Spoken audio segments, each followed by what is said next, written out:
The today's topic of accounting is general ledger, and how we are starting the general ledger. We are starting it with transaction. First of all, as I told you, बेटे, that firstly we have prepared transactions. हमारे पास transactions होती हैं. Then from the transaction we will prepare the general that is called your double entry. We record transaction in the debited side, then we record transaction in the credited side. After recording in the general, we have to prepare the general ledger, which is shown on the screen. So ledger, basically exact meaning of the ledger is your T account. The word ledger gives us the meaning that it is your T account. Now, what is the meaning of T? T is just like A, B, C, D. You have go through the alphabetical order ना T. बिल्कुल उसी तरह हमारा T बनता है. Same वही हमारी formation होती है कि जिस तरह आपका एक T आपको नज़र आता है, वो T आपका little bit bigger in size बनेगा. हम लेजर को बेसिकली T अकाउंट कहते भी उसके स्ट्रक्चर की वजह से हैं, क्योंकि हम T बनाते हैं और उस T के हम डेबिट और क्रेडिट दो साइड्स ले रहे होते हैं. Your right hand side of the T is your credited side and your left hand side will be your debited side. ठीक है. मैं इस क्वेश्चन को फॉलो अप करने के लिए पहले आप लोग को एक वीडियो शो करती हूँ. ठीक है. वीडियो देखने के बाद फिर हम करंटली अपने नेक्स्ट क्वेश्चन की तरफ फॉलो अप करेंगे. जो नेक्स्ट क्वेश्चन हमने बुक का इससे पहले जनरल को फॉलो किया था. नाउ करंटली आप उस जनरल के क्वेश्चन से जो कि आपने एग्जाम क्वेश्चन नंबर 13 किया था 2002 का. ठीक है. जिसमें हमारे पास थी during the month of March of the current year mister ज़या a business consultant complete the following transaction. Then we have March 1st 2nd 3rd 4th 5th 16 13 and 31st. ये डेट्स हमारे पास इस वक्त मौजूद हैं. हमने इन ट्रांजेक्शन्स को देख के इसके जनरल बनाए थे. Now you people are very much good in making the general, so I proceed toward the general ledger, which is the you can say next step after general. ठीक है. फर्स्ट स्टेप क्या था? Transaction से हमने बनाया बेटे general. Then after general we have the next step that is your general ledger. और ledger के बाद आप सीखेंगे ट्रायल बैलेंस. ठीक है. अच्छा जी, ये हमारे पास ज़या स्टार्टेड बिजनेस विद कैश. ये सारी ट्रांजेक्शन इस वक्त आपके पास मौजूद हैं. इन ट्रांजेक्शन से हमने बनाया है जनरल. ठीक है. ये आपके पास स्क्रीन पे शो हो रहा है. अब बेटे आपने इससे लेजर किस तरह बनाना है कि हम लोगों को हर अकाउंट का, फॉर एग्जांपल कैश का एक अकाउंट है, कैपिटल एक अकाउंट है, ऑफिस सप्लाईज थर्ड अकाउंट है.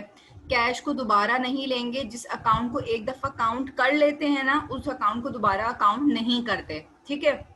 So number 1 is cash, then number 2 is capital, number 3 office supplies, number 4 is your office rent expense. Cash दोबारा नहीं लूंगी. नंबर 4.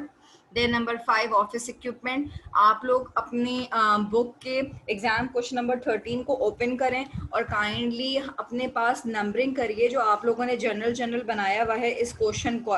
ठीक है. आप लोगों ने इसका सोल्यूशन किया है ना बेटे, तो अपने पास ज़रा जनरल खोलिएगा ये मिस्टर ज़या वाले क्वेश्चन का, और इस पे इसकी नंबरिंग कीजिए जिस तरह मैं आप लोगों के साथ डिस्कस कर रही हूँ, so that you people can go through it best. क्योंकि जब आप लोग सिर्फ वर्क परफॉर्म करते हैं, ठीक है, तो आप इतना अच्छा नहीं सीखते, बट साइमल्टेनियसली जब आप उसको वर्कआउट कर लेते हैं तो आप कॉन्फिडेंट हो जाते हैं. Clear?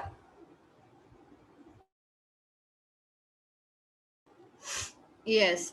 We have number 1 cash, number 2 capital, number 3 office supplies, number 4 office rent, number 5 office equipment, number 6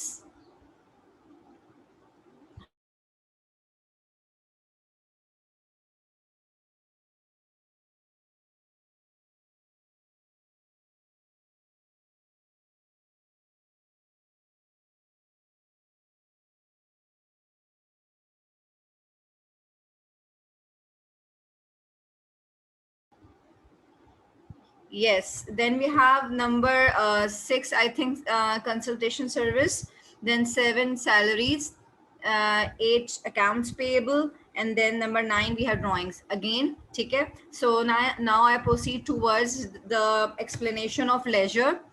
Okay, wait.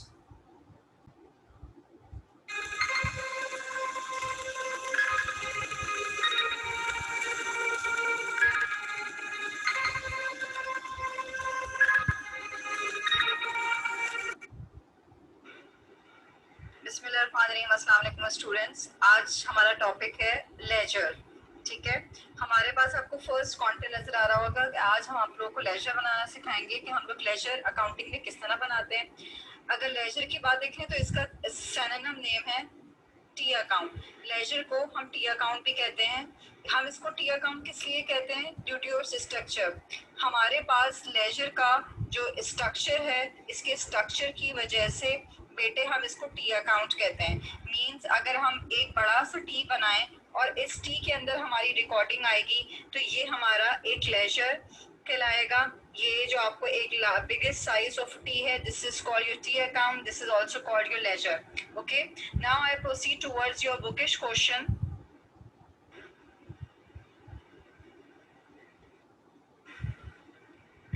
This is your book question number 1 and I will start working on this question. That in question number 1 we have few journal entries and we have recorded this journal entry like cash debit, capital credited, purchases debit, cash credit. Then we have cash debit, sales credit, purchases and accounts payable, account receivable and sales, sales return and account receivable, accounts payable and then purchase return, cash and then account receivable, salaries expense and then cash. What I have to do, सबसे पहले मैं इन journal को देख के जो कि मैंने transactions को में से फॉर्म किए हैं, सबसे पहला प्रोसीजर हमारे पास क्या है? ट्रांजेक्शन से बेटे आप लोगों ने बनाया जर्नल। अब हम इस जर्नल को देख के बनाएंगे T account. First of all आपके पास जितने भी नेचर ऑफ अकाउंट है आप इनको नंबरिंग कर दें। कैश हमारा फर्स्ट अकाउंट है, देन मेरे पास सेकंड अकाउंट है कैपिटल, ठीक है। परचेजेस मेरे पास थर्ड अकाउंट है, ठीक है। First cash, second capital, third purchases, fourth दोबारा कैश नहीं आएगा। जिस अकाउंट को आप एक दफा ले चुके होंगे आप उस अकाउंट को दोबारा ट्रीट नहीं करेंगे। देन कैश इधर भी दोबारा ले चुके हैं, ये हमारा नंबर 4 होगा, ठीक है। देन परचेजेस आप यहाँ पे ऊपर इसको नंबरिंग कर चुके हैं, परचेजेस को दोबारा नंबरिंग नहीं करेंगे और ये हमारे पास accounts payable number 5। Then account receivable number 6। Sales आप यहाँ पे नंबरिंग कर चुके हैं, दोबारा नहीं लेंगे। Then again sales return number 7। Account receivable charge हो चुका है, अकाउंट्स पेबल भी ऊपर रिकॉर्ड कर चुके हैं, देख लीजिए नंबर 5 पे अकाउंट्स पेबल है, नंबर 6 पे अकाउंट रिसीवेबल है। यहाँ पे अकाउंट रिसीवेबल नहीं लेंगे, यहाँ पे अकाउंट्स पेबल भी नहीं लेंगे। हमारे पास परचेज रिटर्न आएगा नंबर 8 पे। कैश अगेन नहीं रिकॉर्ड होगा, इसका भी टी अकाउंट नहीं बनेगा। Salary expense number 9। So total numbers of हमारे पास टी अकाउंट इस वक्त फॉर्म हो रहे हैं 9 टी अकाउंट्स, ठीक है। हमें 9 टी अकाउंट्स बनाने हैं इस जर्नल एंट्री को देखते हुए, ठीक है। आइए आपको सिखाती हूँ कि हम लोग टी अकाउंट किस तरह बनाते हैं। सबसे पहले हमने टी अकाउंट का स्ट्रक्चर बनाया। नंबर 1 आपने जो टी अकाउंट दिया था बेटे, वो नंबर 1 आप पास मौजूद है कैश का, ठीक है। कैश हमारे पास किस किस ट्रांजेक्शन में आया है? हमारे पास कैश नंबर जुलाई 1 में है, जुलाई 2 में है, जुलाई 3 में, and then we have July 8 and 9, ठीक है। सबसे पहले कैश आपका किस साइड पे आया है? डेबिटेड साइड पे। तो कैश को हम डेबिट साइड पे रिकॉर्ड करेंगे और उसकी अमाउंट आपके पास कितनी है? Wait for a while. इसकी अमाउंट हमारे पास आ रही है बेटे 50,000, ठीक है। तो हम इसको रिकॉर्ड करते हैं जी। ये हमारे पास रिकॉर्डिंग हो गई है 1 जुलाई, 50,000 हमने यहाँ पर मेंशन किया। सेकंड अगर हम जनरल एंट्री देखें तो 2 जुलाई को कैश हमारे पास क्रेडिट हुआ है 35,000 से, ठीक है, जो कि मैं क्रेडिटेड साइड पे लिखूँ, कैश हमारा क्रेडिट हुआ है। नंबर 3 जनरल एंट्री अगर आप देखें जो कि आपके पास जुलाई 3 को है, आपका कैश डेबिट हुआ है 48,000 से, मैंने डेबिट साइड पे लिख दिया। As you all know this is your debit side and this one is your credited side, ठीक है। यहाँ आपको समझ में आ गया, ये आपकी डेबिट साइड है, ये आपकी क्रेडिटेड साइड है। ट्रांजेक्शन नंबर 1 में आपकी 1 जुलाई को अमाउंट 50,000 कैश डेबिट हुआ था, जुलाई 2 को आपका कैश 35,000 से क्रेडिट हुआ। देन अगेन कैश आपका थर्ड ट्रांजेक्शन में जुलाई 3 48,000। बीच की जितनी भी ट्रांजेक्शन उसमें कैश नहीं यूज हुआ। आपके पास फिर जुलाई 8 को कैश दोबारा डेबिट हो रहा है, यहाँ पे डेबिट हो रहा है कैश 8 को, हाउ मच? 5,500, ठीक है। ये मैंने इसकी वैल्यूज लिख दी है यहाँ पे 5,500। Then on July 9 we have salaries expense and salaries expense में हमारे पास कैश इस वक्त क्रेडिट हो रहा है जुलाई 9 को और इसकी वैल्यू आपको नजर आएगी, दैट इज योर 5000। ठीक है, ये हम पूरी कंप्लीट रिकॉर्डिंग कर चुके हैं। मैंने सबसे पहले एक टी अकाउंट बनाया, टी अकाउंट बनाया कैश का। कैश का नाम हमेशा सेंटर में लिखूंगी क्योंकि टी अकाउंट जिसका बनता है उसका नाम सेंटर में आता है। देन हमारे पास कैश के दो कॉलम होते हैं, your left hand side is your debit side, your right hand side is your credited side. आपने सिर्फ कैश की टी अकाउंट बनाना है, इसलिए जिस जिस जर्नल एंट्री में कैश आ रहा है आप उसी को कंसिडर करेंगे, उसी को रिकॉर्ड करेंगे। हमने फर्स्ट ट्रांजेक्शन में कैश को डेबिट साइड पे देखा, डेबिट पे लिखा है। जुलाई 2 को आपने उसको क्रेडिट साइड पे देखा, क्रेडिट पे रिकॉर्ड कर दिया। देन जर्नल एंट्री को देख के आपने जुलाई 3 में 48,000। Then on July 9 your cash is credited with 5,000, sorry. On July 9, your cash is credited with 5,000. In July 8, it is 5,500. This is the complete recording in the T account. अभी आपने values put कर दी हैं। इसके बाद वाला step क्या है, मैं आपके साथ proceed करती हूँ। आपने अपने हाथ में एक पेंसिल लेनी है, ठीक है, और उस पेंसिल से आपने दोनों साइड की सिर्फ यहाँ पे टोटलिंग करनी है। ठीक है, अभी मैं आपके साथ टोटलिंग बताती हूँ किस तरह करें हम। जी बेटे, मैंने पेंसिल ले ली है। अब मैं डेबिट साइड पे 50,000, 48,000 और 5,500 का टोटल करूंगी। मेरे पास यहाँ पे वैल्यूज टोटल करिएगा कैलकुलेटर से। कैलकुलेटर से टोटल करने के बाद मेरे पास यहाँ की वैल्यू आ रही है 103500। ठीक है, एंड देन क्रेडिट साइड पे टोटल आ रहा है 35,000 एंड 5,000, 40,000। मैंने दोनों साइड की टोटलिंग लिख दी। डेबिटेड साइड का टोटल है 103,500 एंड देन क्रेडिट साइड का टोटल है बेटा 40,000। आप लोगों को दिख रहा होगा कि क्रेडिट साइड की वैल्यू इस वक्त छोटी है डेबिट साइड से। जिस साइड पे पैसे कम होते हैं हम वहां पे और पैसे ऐड कर देते हैं, जिसको हम नाम देते हैं बैलेंस सीडी का।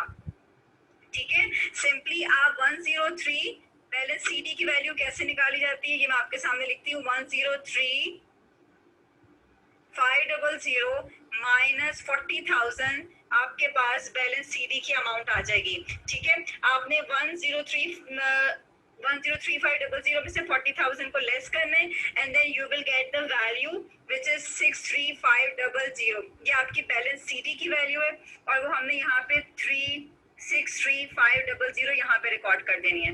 ठीक है, यस, बैलेंस सीडी की वैल्यू लिखने के बाद अब मेरे पास जो हाईएस्ट वैल्यू होती है डेबिट और क्रेडिट में से दोनों साइड पे, इन सब का टोटल भी 103,500 था। ठीक है, डेबिट साइड पे, और मेरा क्रेडिट साइड भी अब 103,500 हो गया। 103,500। जी, now you can see your debited side is equal to your credited side. आपकी दोनों साइड्स अब इक्वलाइज हो गई हैं क्योंकि हमारे पास यहाँ पे 40,000 था। जितने पैसों की आपके पास डेफिशिएंसी थी, ठीक है, जितने पैसों की आपके पास डेफिशिएंसी थी वो पैसे आपने 63,500 यहाँ पे मेंशन कर दिए।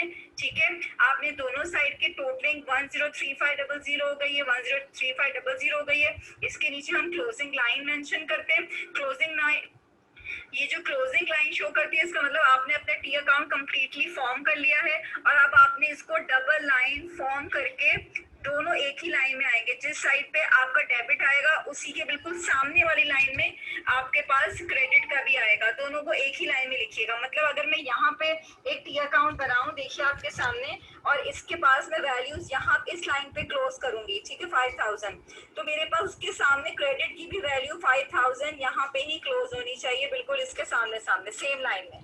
ठीक है, so this is your complete ledger how to you will prepare your T account, your ledger from journal। ये आपने कैश का टी अकाउंट बनाया है। इसके बाद आप नंबर 2 बनाएंगे कैपिटल का, वो भी मैं आपके साथ डिस्कस करती हूँ। जी, कैपिटल के टी अकाउंट की तरफ आते हैं। ये आपके पास एक टी अकाउंट बनाया है आपने, इसके मिडिल में आप नाम लिखेंगे कि हम ये कैपिटल का टी अकाउंट बना रहे हैं बेटे।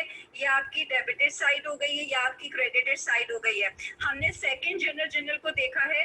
सेकंड जर्नल एंट्री की तरफ आते हैं। देखिए यहाँ पे हमारे पास जो कैपिटल की वैल्यू है, कैपिटल है, नंबर 2 कैपिटल का टी अकाउंट बनाना है। इसकी वैल्यू है 50,000 जो कि क्रेडिटेड साइड पे, इसलिए मैं अपने टी अकाउंट में भी जो कैपिटल की वैल्यू लिखूंगी, जुलाई 1 को मेरा कैपिटल क्रेडिट हुआ है 50,000।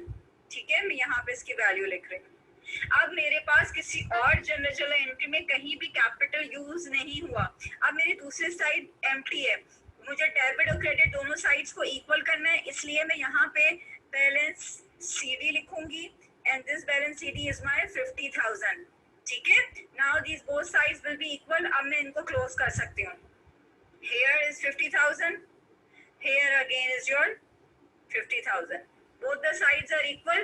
Your right hand side is equal to left hand side. यहाँ पे बैलेंस CD है, इसके बिल्कुल अपोजिट साइड पे आप इसको बैलेंस ब्रॉट डाउन करते हैं, क्योंकि नेक्स्ट ईयर आपका जब कैपिटल स्टार्ट होगा तो वो इस 50,000 से स्टार्ट होगा. ठीक है, जिस साइड पे आप क्लोजिंग करते हैं मैंने बैलेंस CD लिखेंगे, उसके बिल्कुल अपोजिट साइड पे आपने बैलेंस BD करना है.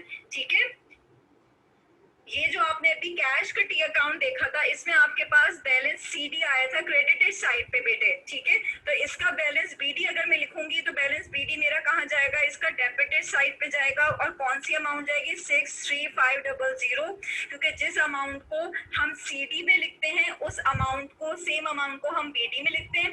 सिर्फ हमारा रूल क्या है कि CD अगर क्रेडिट साइड पे आएगा तो BD हमारा डेबिट साइड पे आएगा. ठीक है, एंड देन अगर CD आपका डेबिटेड साइड पे है तो ब्रॉट डाउन आपका 50,000 क्रेडिटेड साइड पे होगा. ठीक है, CD stands for carry down and BD stands for brought down. Thank you so much. This is your complete explanation of ledger. Hope you understand my lecture. Thank you so much. Allah.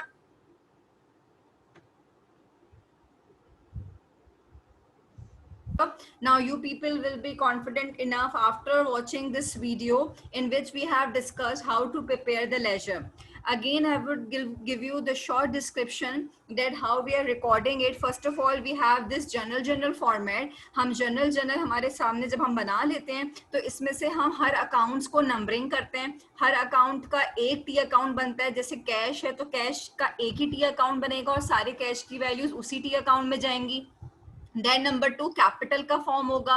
Capital क्योंकि होता एक ही बार है तो इसलिए हमारे पास इसकी values भी 1 C आती है. Then we have office supplies, office rent. ये जब हम टी अकाउंट बना लेंगे और इसकी वैल्यूज रिकॉर्ड कर देंगे तो मैंने आपसे कहा जब दोनों साइड पे आपने अपनी वैल्यूज लिख दी तो पेंसिल आपने हाथ में लेके फिर दोनों साइड की टोटलिंग करनी है.